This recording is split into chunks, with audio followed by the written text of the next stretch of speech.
अनुग्रहाय मग्ध भक्तानुरूपम अनुरूपात्म दर्शनम। तो वो कृपा करते हैं वो,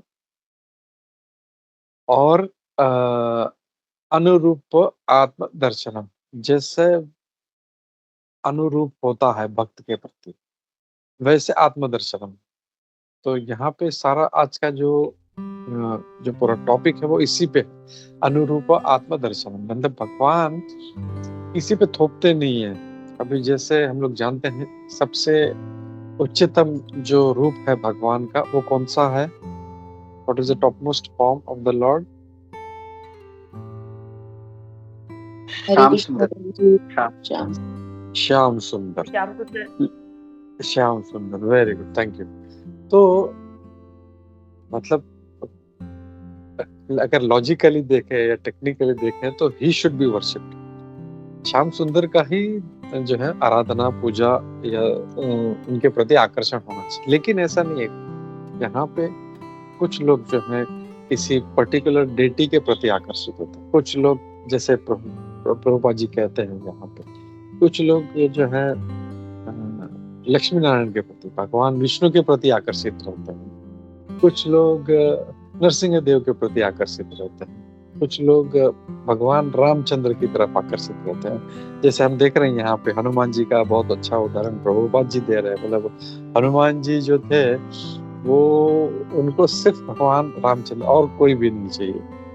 और वैसे हम लोग देखते हैं शास्त्र में बहुत से अलग अलग उदाहरण हैं जो भगवान से किसी रूप से आकर्षित थे और उनके कारण वो उनके ही जो थे वो आराधना करते। जैसे हम देखते हैं कि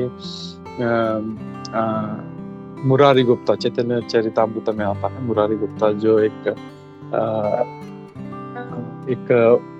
फिजिशियन थे, एक वैद्य थे।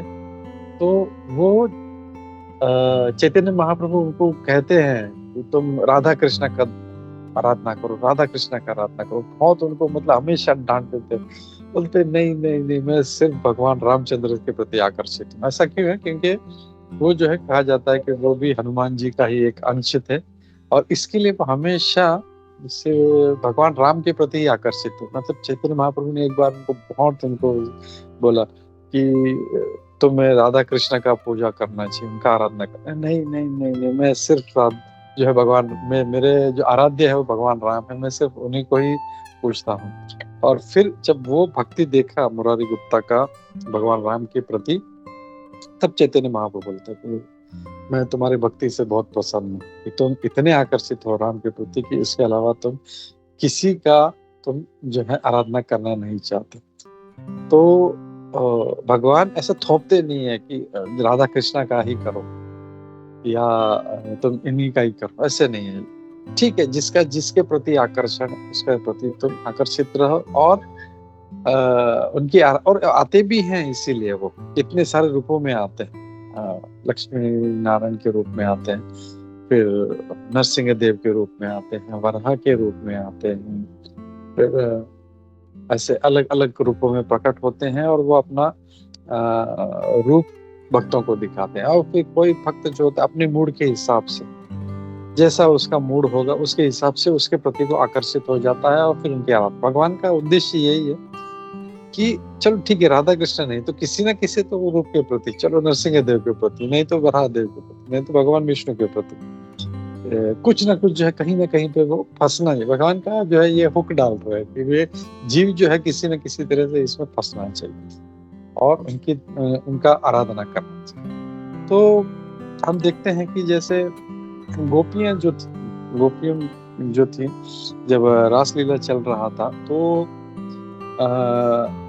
भगवान उनके मध्य से गायब हो गए और फिर वो सारा ढूंढने लगी, अरे कान्हा कहाँ गया, कान्हा कहाँ गया, कान्हा कहाँ गया। तो जो है वो वहां पे उनको चतुर्भुज रूप में दिख जाते हैं भगवान।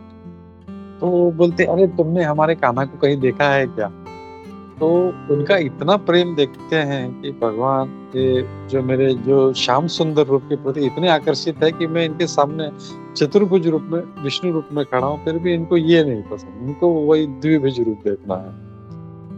तो वो तुरंत उनके प्रेम के कारण उनके जो दो हाथ थे अपने आप चले गए और वो अपने श्याम सुंदर रूप में आ गए उनके प्रति। और फिर हम लोग देखते हैं कि जो 11वें अध्याय में भी जो है अर्जुन जो था वो बहुत ही भगवान का जो श्याम सुंदर रूप है उसके प्रति आकर्षित था, लेकिन फिर भी भगवान ने इतना कुछ कहा था कि मैं भगवान हूँ, मैं भगवान हूँ, तो किसी को कोई शंका ना हो, इसके लिए वो भगवान को बोलते कि आप मुझे अपना विश्व रूप दर्शन दीजिए मुझे।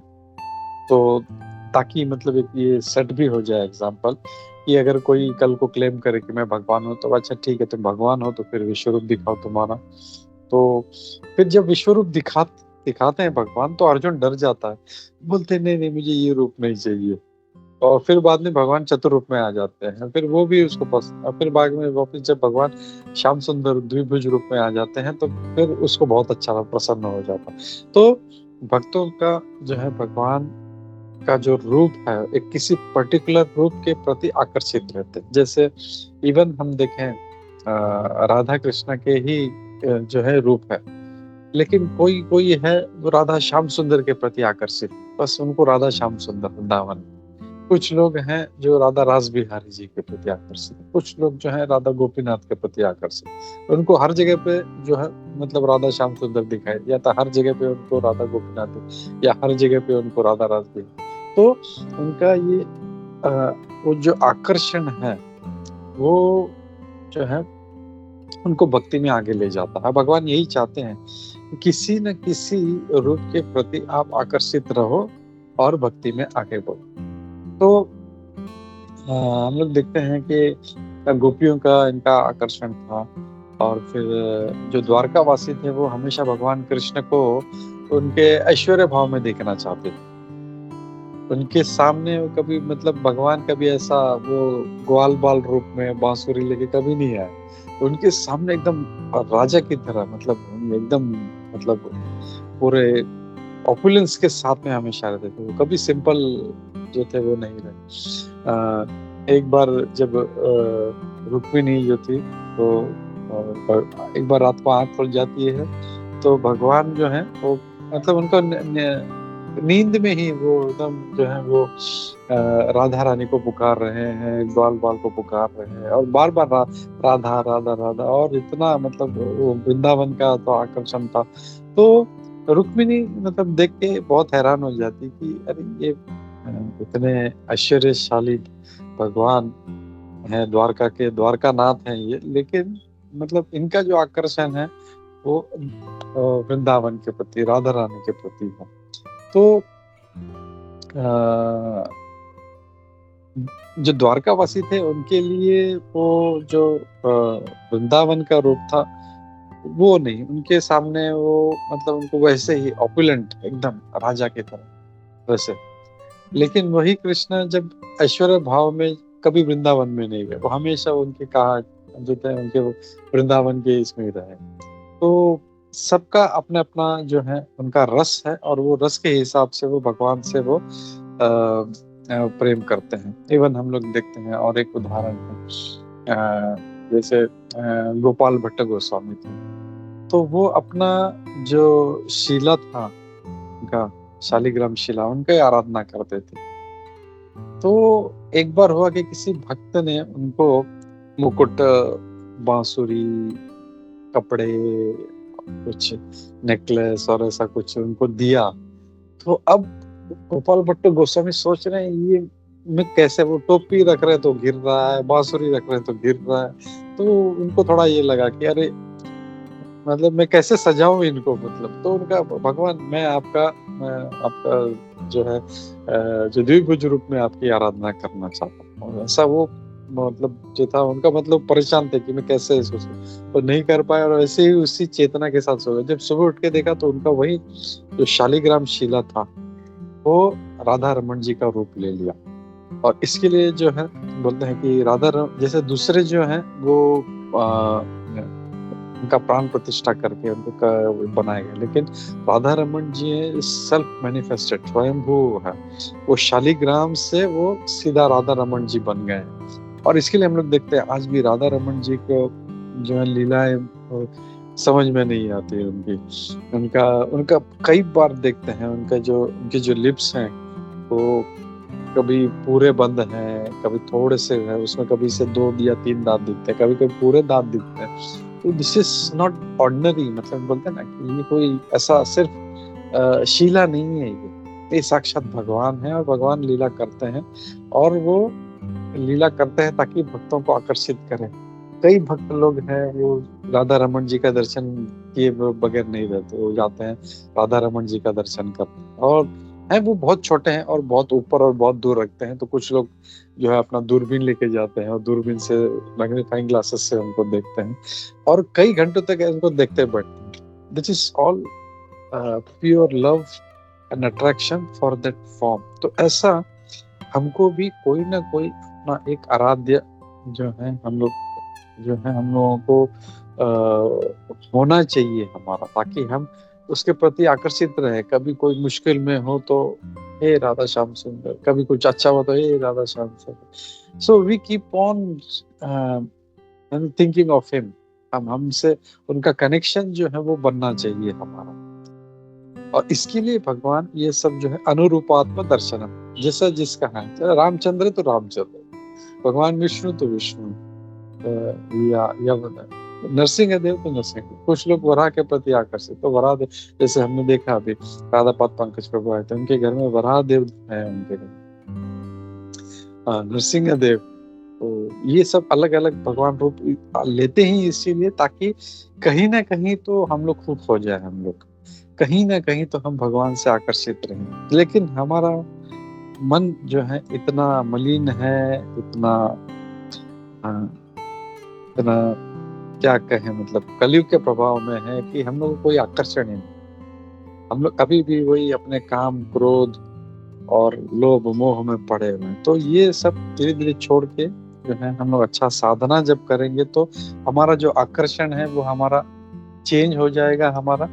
और फिर धीरे धीरे हम जब अच्छे भक्तों का संग करेंगे, अच्छे भक्तों से सुनेंगे, हम लोग अच्छा अपने गुरु का, वैष्णवों का सेवा करेंगे। हम अपने, जैसे मैं हमेशा बोलता, अपने गुरु का सेवा शायद हम लोग हमेशा नहीं कर सके। क्यों? क्योंकि वो कभी मिलते हैं हमको साल में एक बार, 2 साल में एक बार। लेकिन इसका मतलब क्या है कि हम गुरु का सेवा हम नहीं कर सकते? नहीं। ये जैसे हम चैतन्य चरितामृत में कृष्णदास कविराज गोस्वामी महाराज बोलते हैं, हमारे जो शिक्षा गुरु हैं वो भी उन्हीं का ही रूप। भगवान कृष्ण जो है जो आते हैं अलग अलग रूपों में, चैत्य गुरु के रूप में आते हैं, हमारे हृदय में हमको इंस्ट्रक्शन देते हैं, भाई तुम ये करो, तुम ये करो, तुम ये करो। और वो दीक्षा गुरु के रूप में आके दीक्षा देते हैं और शिक्षा गुरु के रूप में वो शिक्षाएं देते रहते हैं, इसको फॉलो करो, एक इसके लिए देखते हैं शिक्षा।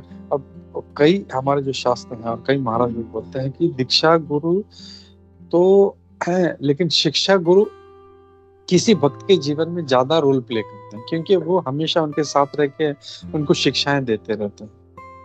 लेकिन अब हो क्या गया है, मेरे दीक्षा गुरु, बस मेरे गुरु महाराज, वैसा नहीं है। शिक्षा गुरु हैं, और हम देखें चैतन्य चरितामृत में देखें, चैतन्य लीला में देखें, तो ये जो सारा हमारा परंपरा है ये पूरा शिक्षा परंपरा है। ऐसा नहीं था कि किसी को दीक्षा दिया बस वो उन्हीं के साथ रहा, नहीं। जिससे शिक्षा मिल रही है वो उन्हीं को फॉलो करके उन्हीं का पालन करते हैं, और उन्होंने अपना जीवन, हम देखते हैं कितना सेवा किया भगवान का। तो शिक्षाएं हमको लेनी चाहिए और उनका पालन करना चाहिए, और हमको हर जगह पे भगवान कृष्ण को, गुरु को हमको देखना चाहिए। तो this will make us progress. हम लोग भक्ति में हम लोग अच्छा प्रगति कर सकते, लेकिन जहाँ पे हम बाइफरकेट करेंगे, अरे नहीं ये तो मेरे दीक्षा गुरु, ये मेरा गुरु, ये नहीं वो नहीं, तो हम लोग फिर कभी हम लोग जो है वो भौतिकता में रहेंगे। ये भी भौतिक जो है ये मटेरियल माइंड है। एक स्पिरिचुअल जो है या एक जो भक्त है, जो प्रोग्रेस करना चाह रहा है, हम लोग देखते हैं जीवन में